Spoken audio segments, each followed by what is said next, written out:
Good afternoon, everyone. Thank you for joining us today.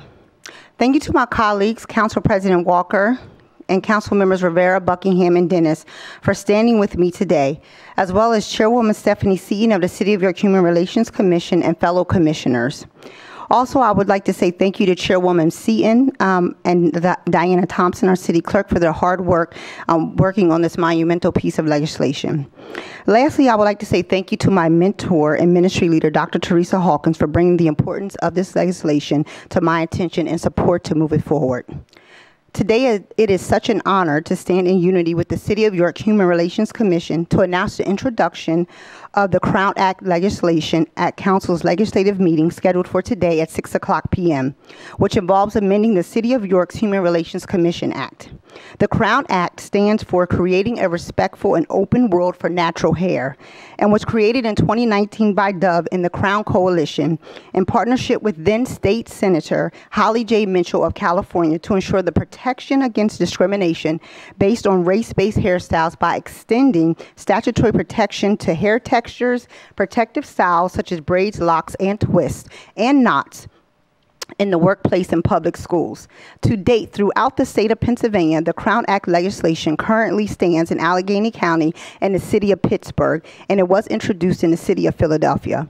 In March of 2022, PA State Representatives Joanna McClinton, State Representative Summer Lee, and State Senator Vincent Hughes have renewed their fight to enact the Crown Act in the state of Pennsylvania. Nationally as well, in March of 2022, the U.S. House voted 235 to 189 in passing the Crown Act. It is moving on to Senate and then on to President Biden's desk to hopefully sign. Currently, it stands in California, New Jersey, and New York that the Crown Act is a law. The importance of this piece of legislation speaks loudly for people of color all over the United States of America, but most importantly here in the city of York where we have jurisdiction. As a child, I was raised to have confidence in my hair, with the understanding that my hair is my crown. And also that regardless of the hairstyles that I wear, how I wear my hair, how I love to wear them, that I am a queen and my hair, like I said previously, is a crown. For over 20 years, I have proudly worn my hair in various natural hairstyles, from locks to afros, braids, and more. But unfortunately, I have experienced numerous microaggressions, glances, and unwanted comments regarding my hair and the styles that I have worn it in. Since the news of the Crown Act being introduced in the city of York, I have received communication from residents sharing stories of unfortunate experiences because of their hair and the need for this piece of legislation to be passed. I will also add that the recent racist comments made regarding the legislation on social media prove as well, even more, why it is imperative that the Crown Act is enacted in the city of York.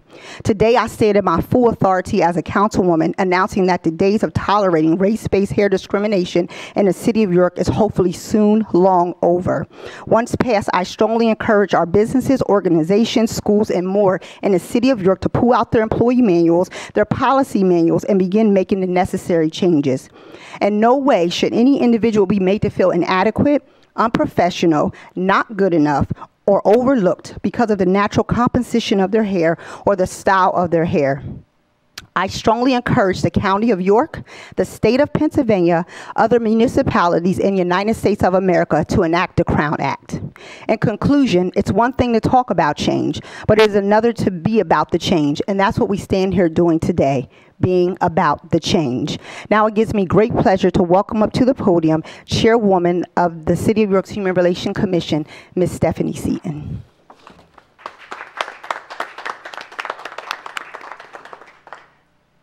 Thank you, Councilwoman Edwina Walker, and thank you to Council President Sandy Walker and to the other council members that are gathered here, as well as my fellow commissioner who serves as our vice chair, Commissioner Mark Rose. I was very excited when Councilwoman Edwina Washington approached me regarding the Crown Act. And what's even more exciting is when members of our own community, when they take a look at what's going on around and they step up and says, something needs to be done about this. So we appreciate Dr. Teresa Hawkins coming forward and saying that we need to take a look at this, because this is all of our responsibility.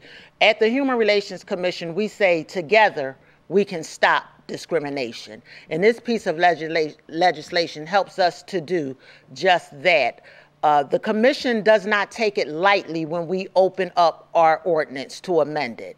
The last time it was amended to address a protected class was in 1997, I believe, when we added additional protections in regard to sexual orientation, gender identity, and other protected classes that were added at that time. So this is not something we take lightly, but what we do, we look at what's going on in our community where we live at, what's happening nationally, but what applies specifically in the area that we have jurisdiction as a commission, which is the city of York.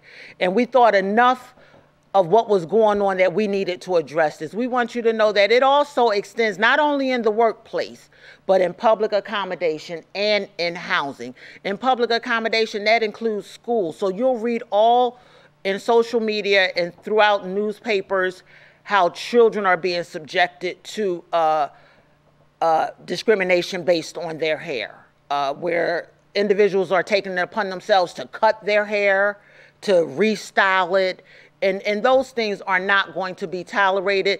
No longer will individuals be denied opportunities in the workplace or the marketplace based on their hair, based on natural styles, based on wearing braids, locks, shortcuts, afros, whatever the case may be. You have a right to equal access, equal opportunity. So it was with great pleasure that we voted as a commission on March 14th to support Councilwoman Washington's legislation regarding the Crown Act. So we worked cooperatively with our city clerk, Diana Thompson, with the assistant city solicitor, as well as city council, to make sure this legislation addressed the issue of hair discrimination. And we believe we have good legislation that covers that. So we are very pleased to support this. And I stand with City Council in saying we hope that other municipalities will join us, and that those who have laws, that they will change their policies to include it, that this will be included at the school district level, at places of employment, that this will be included where they address discrimination, that the Crown Act will be a part of that. We, again, take this legislation very important, and we can see by some of the racist comments that have been received that it is definitely a necessary piece of legislation that will continue to eradicate discrimination in every form that it raises its ugly head in, no pun intended. Because our crowns are beautiful, and we don't want to be denied opportunity based on our choice in how we decide to wear our hair.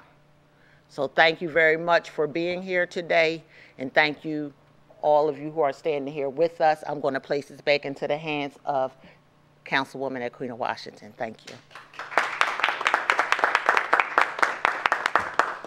Thank you so very much, Chairwoman Seaton, and thank you everyone for joining us today. This concludes our press conference, and we look forward to you joining us today in our council meeting at 6 o'clock p.m. Thank you, and have a great rest of your evening.